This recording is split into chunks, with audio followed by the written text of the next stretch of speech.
I got a question for you. Do you think it's possible for somebody who has severe hip arthritis to be able to walk around normally, feel comfortable while they're doing it? Today we're going to find out.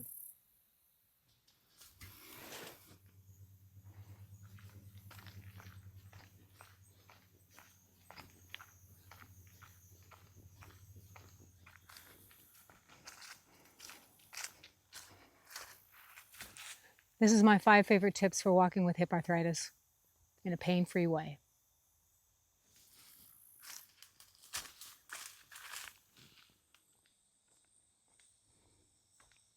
Hi. So do you find yourself struggling with hip pain when you're walking? Let me tell you, after I had my injury to my hip flexor, I could hardly walk. And then I found out I had hip arthritis, and then all hell broke loose.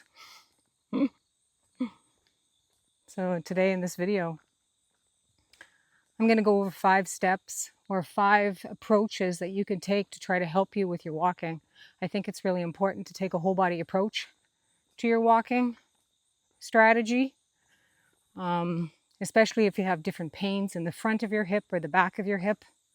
Again, I'm not an expert. I'm not a healthcare provider. These are just the things that I've adapted in order to be able to walk properly and not have any kind of pinching or any kind of in the back. Don't get me wrong, I still have it sometimes, but I really have to concentrate, and that's the key, is that you have to concentrate on walking. I know you've been doing it forever, in your entire life, but it really makes a difference. I'm going to go over those right now. Hi, I'm Shaunalee. Welcome back if you've been here before and this is the first time we're here. Nice to meet you.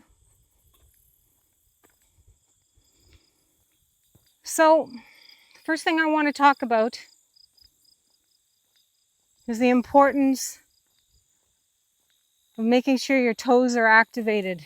Sometimes it's a muscle imbalance in your toes, and I know for me it took a long time in order to be able to get them working properly. And what I mean by working properly is tip number 1, be able to curl the tops of your toes. It took me forever to get to do that, probably a good solid couple of months. It was really working at it while I was in bed, just trying to bend the top portions of your toes. One side I got better than the other. The other one took a little bit more time, and even still when I do them side by side, one looks a little bit funnier than the other, but I'll give you a picture of what I mean. But what happens is when you curl the toes, it seems for me anyway, it gives you more balance on the ground and distributes the weight better, and you're able to distribute the weight in your hips better. It feels like, anyway, to me. I'm not a healthcare professional, so I'm just telling you what feels good. You want to really be able to activate all your knuckles, work independently. I find it really gives you a great amount of control with your foot on the ground. Makes you feel a little bit more solid, at least it does for me. And you also want to be able to curl them over. Like, it helps with the arches. And that even though I do this all the time, that still, I can feel the stiffness if I don't do it every day. So you want to be able to curl them down like that, as well as curl them like you're grabbing a sheet with your toes. So when you're walking, basically how it works after you've got that mastered and you're going to put it into practice, it's almost like when you take a step, it's like you're grabbing a little sheet with your toes every time, and spread your feet out and grab, grab, grab, grab. And I'll show you what I mean. So when you first start out with this technique, you want to go slow because you want to get it down. So you want to concentrate and think about when you roll up onto the balls of your toes, you're going to spread your toes out right at the top. And then as you take the step, you're going to grab, just like you're grabbing a sheet. And once you get good at it, you won't be so methodical anymore, but it really makes a difference for the stability of your walking. Tip number 2 would be to keep everything aligned. And what I mean by that is, and I was guilty of this when I was younger, I try to walk, when you're trying to walk in heels, you almost kind of cross your legs over in the front as you walk. And that really puts a lot of pressure on the outside of your hip, or at least it did for me. So what I had to do was really concentrate and keep my foot, my ankle, my knee, and my hip all in line, and almost take my feet apart slightly, so I'm more walking a little bit robotic and really concentrating on actually using my toes still, grabbing and coming back with my foot. And when I'm going to give you a little bit of an example up here. 1 second. So I'm going to do this from the front view. So in my younger years, I would have tried to maybe like do something really cute and fancy and something like that. Well, I can already feel that in my hip. So I can't do that anymore. So what I mean by keeping everything aligned is like start with a foot, and I'm walking slightly outwards. Do you notice the difference? Let me do that again. Okay. So I know that lots of people like to, they kind of cross their legs a little bit in the front like this. No. No. You don't want to do that. What you want to do is you really concentrate, because you're also using your toes at this time, right? So when you grab, you're grabbing and you're keeping everything aligned. And my legs are a little bit more apart than they normally would be.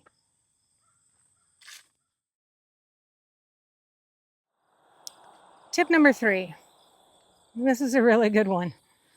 And I was completely guilty of this, hands down. We need to get better activation in our glutes. 100%. My glutes were dead. Wouldn't activate.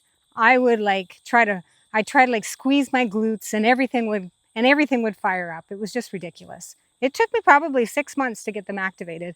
And the person that I followed and who I think is the best one for that one is Dr. David from Paso Manual Physical Therapy.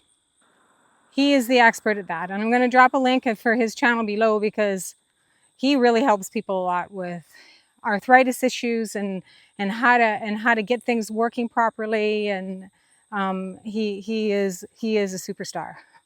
But the one thing that is very important is to make sure that you're using your glutes as you walk, because once you've gotten your glutes activated, and you can join his channel to figure out how to do that, you'll be able to incorporate it into your walking routine. And how you do that is you start at the foot, activate the toes. Once you take that step, you're going to activate your glute. Not like 100%, maybe like about 20 or 30%. Squeeze it, and then allow your foot and your leg and your glute to come back together. So you're going to take the step, squeeze and pull it back, squeeze and pull it back. And I find it really makes a difference in how comfortable your leg is and how comfortable your hip is in that situation. I'm going to give you a little bit of an example up here. So this is basically how I do it. I'm going to get ready to take that step. Okay? I'm going to step, engage my toes, engage my glute, have my stance correctly, switch the weight to the other side. Keeping the stance correct, put the weight in my toes, my hip, take the step. And then basically I'm squeezing, squeezing, squeezing, squeezing, squeezing. This is what it looks like in real time. And like it's a little robotic, but you get used to it. So it's like squeeze, squeeze, squeeze, squeeze, squeeze, squeeze, squeeze, squeeze, squeeze. This is what it looks like when I'm walking away. Squeeze, squeeze, squeeze, squeeze, squeeze, squeeze, squeeze. Makes a big difference in my life. Thanks to Dr. David. That brings me to tip number 4. And it's getting stronger core muscles. namely the lower abs. I found that mine were very, very weak, and I actually did try to find some people online with that, but ultimately I went to a pelvic floor therapist to be able to help me with that. She was very helpful and kind of showed me how to activate the pelvic floor as well as the lower ab in incorporation with the upper abs, and to basically do it as a zipper approach. And once I figured that out and I incorporated as I walk with breathing techniques, it was very helpful. And I incorporate that into my regular walking routine.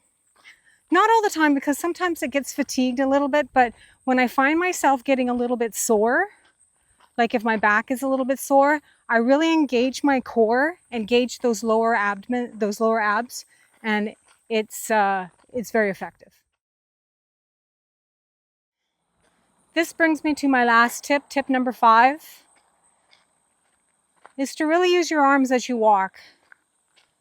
It helps balance you out. And it's really how our body was designed in order to work, is to be able to balance each side. As we walk, the arm balances the other side. And a lot of people get away from that because they're carrying their phone, they're trying to watch stuff, they're not really paying attention, they've got their heads down. I would say you need to be able to walk arm swinging naturally.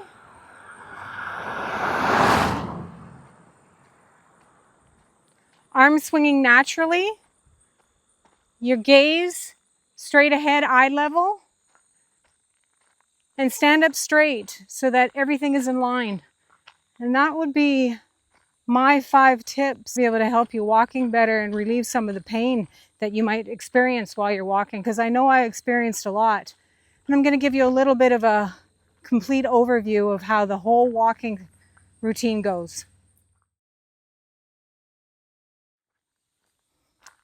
And as always, I'm giving you a bit of a disclaimer. I'm not a healthcare professional, nor do I have any healthcare background. I'm just a patient trying to avoid having a hip surgery. Doesn't substitute anything for your own doctor's recommendations or your own healthcare. I'm in charge of mine, you're in charge of yours. My next video, I'm going to tell you how I manage my everyday hip pain. I hope you join me.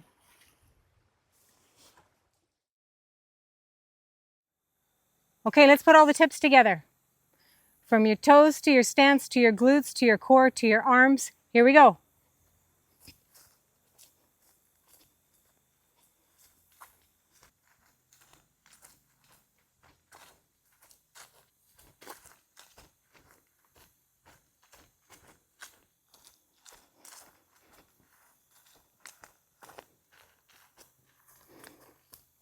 Pain-free.